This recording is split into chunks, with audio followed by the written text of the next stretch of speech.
What it is, y'all, it's your old boy Pilk, and I'm coming back today with more Danmemo. Now, today we're going to be talking about this heroic trial. I'm going to do something a little bit different than I normally do here.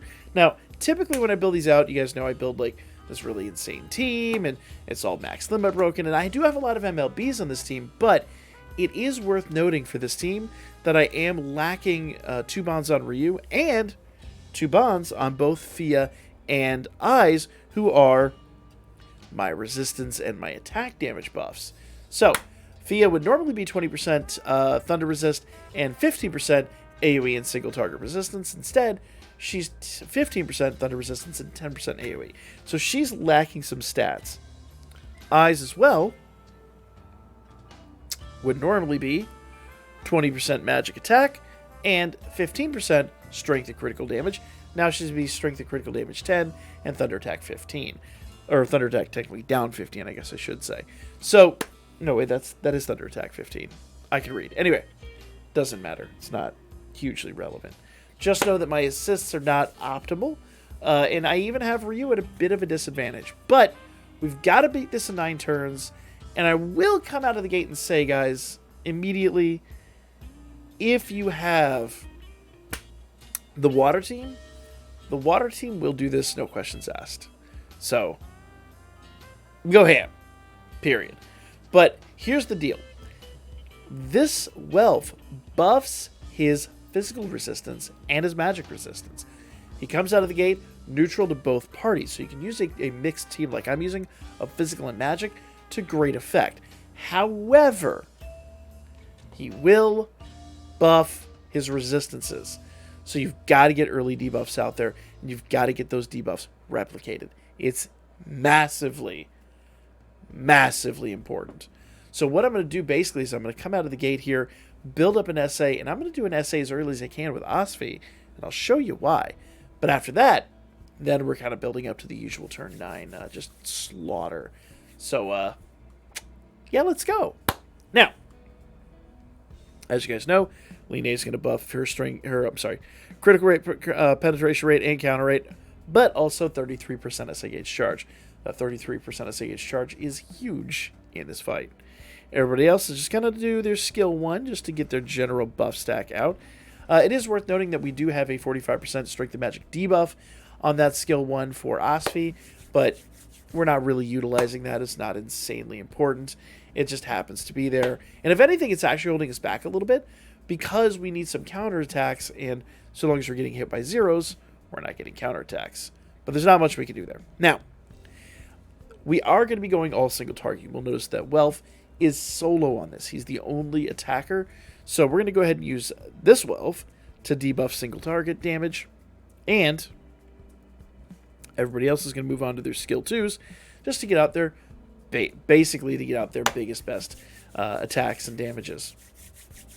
Yes, I actually think I saw Leafy does the same thing. It's fine. It's not a huge deal. We will be okay, and we will soldier on. So, we are kind of in a good spot now. Now, I would love to have gotten an SA on this turn. Unfortunately, it's not in the cards, so I'm going to do the SA next turn with Osfi. And with Harahime, we're going to come in and buff Dawn Wind. Now, everybody else is going to go on to do their single target. Single target attacks are going to be the best source of DPS in the game right now. In this fight, I should say. In this fight, specifically. Now, Osfi does not get a percentage boost on her single target.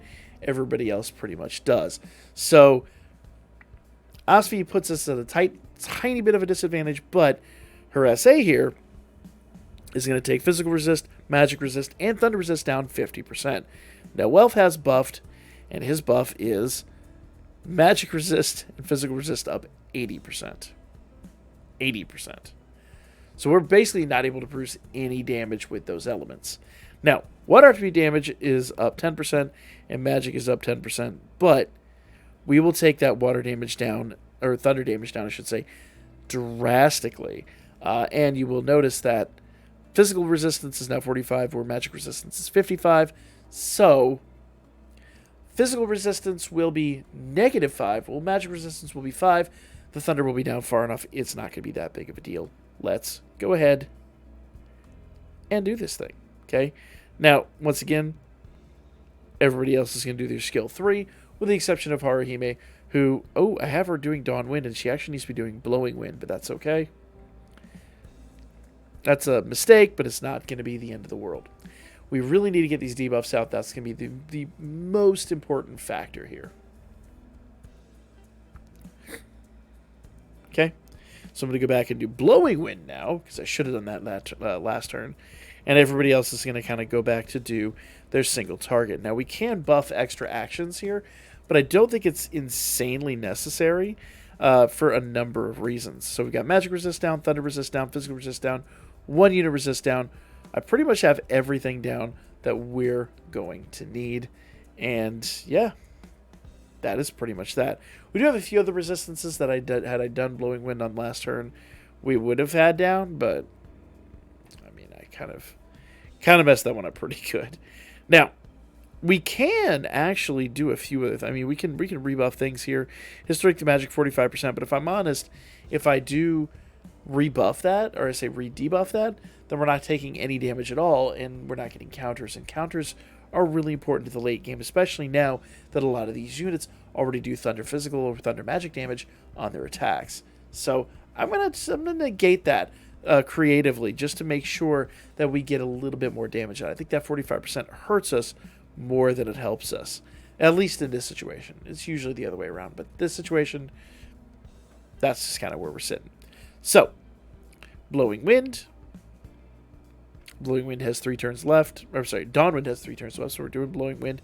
Everybody else is single target. Let's go.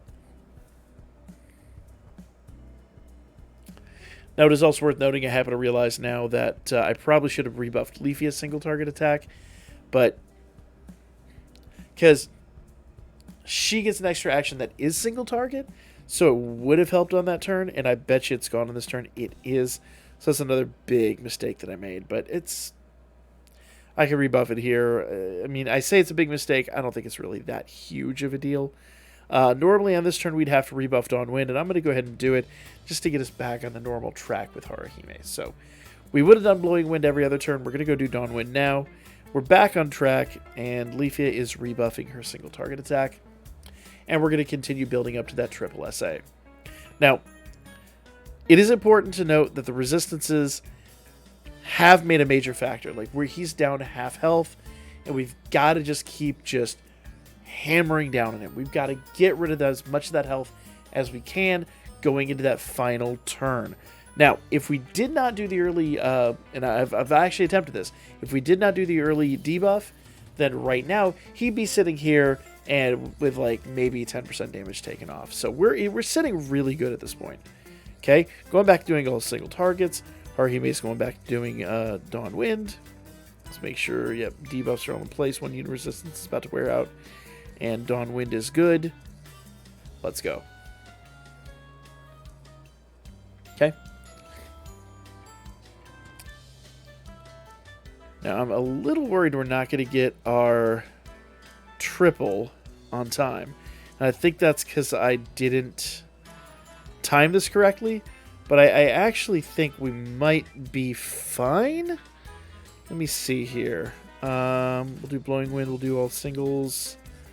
Yeah, I think I messed up the stack a little bit. But it'll be okay. Oh, no, we got a triple. We got a triple. We are golden. Perfect. Perfect. I know I made a few early mistakes, but having this triple now is basically going to ensure that we get the win. So, we are going to go ahead and attack with... I could rebuff her, but she doesn't get any percentage boosts. So, rather than that, I'm going to go do Haruhime. No, Haruhime is a null attack on this turn, but I don't think it's that big of a deal. We're going to do single target with her, and I'm going to go ahead and do SA with Ryu. Ryu's going to give us 100% thunder damage. And remember, Leafia is our DPS. She's going to get 80% on her attack, just per strength of magic buff, so she's going to get 160% in total with 120% magic from Haruhime and 100% thunder damage from Ryu. Boom. There we go. Turn 9 finish. Easy peasy. It's a slight variation from what we've done before, and I know I did kind of mess it up there, but it just goes to show you how simple this actually is. Now, I will say, notice that I had to get my final star there. This is not cumulative, so if you do finally like beat one that's not within 9 turns, or you lose a member or something like that, just go back through and rerun it. You don't have to then beat it on 9 turns. You just have to beat it without losing a member, or if if I lost a member on that turn, it would have been fine. I still would have had it. These are not, it is cumulative. It is not like you have to do all 3 at one given time. So don't let that be daunting. So pretty straightforward stuff.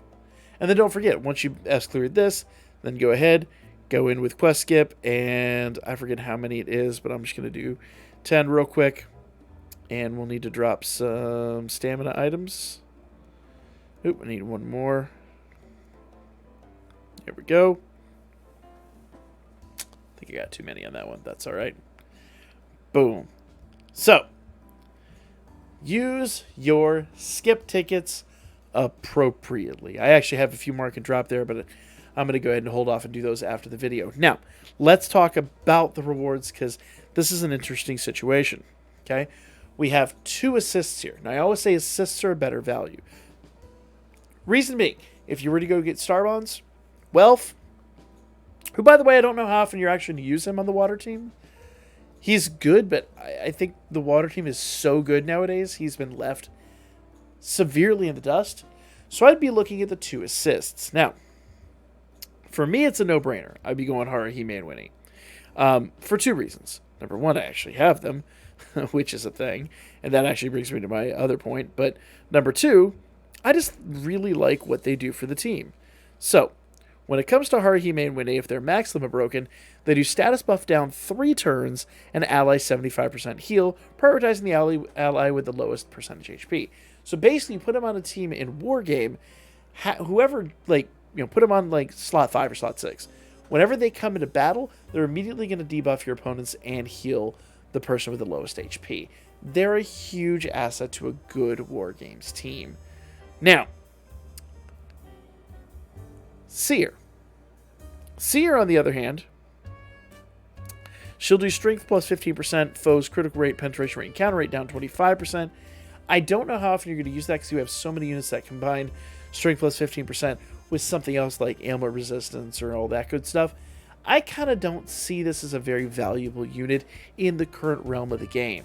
I know she's probably got really stellar stats. Let's actually go look at her stats real quick. So she's got a good amount of HP. She got a good amount of strength stat. Her agility isn't terrible, but isn't anything to write home about. So she's got good HP and good physical stat. So she is decent. But because of what she does, I don't know how often I'm going to use her. So I'm going to just pass at this juncture and say, for me and my money, I'm going to go Haruhime and Winnie. Now, the other thing to note here, it did take me a minute to back out of that. The other thing I'm going to note here, notice that I do not have that Seer unit. If I did buy the bond, that would not give me the Seer unit. I would now have a bond that I cannot use, aside from selling for Dolb. If you don't know what Dolb is, number 1, you go check out my first of the month videos. Number 2, if you go here into the Sirius and Dolb exchange, Dolb are those black gems at the top. 10 of those bad boys are what you get for a 4-star bond. So you can, this is the only situation in the game where you can free to play farm Dolb. And the nice part about that is for 10 here, I get Hero Lights. For 10 here, 3 Hero Lights. 3 Hero Lights for 10. And for 10 more, I actually can get another Hero Light up to 5 here. So, but you're only going to get 10 Dolb, so this is really kind of like a no-brainer.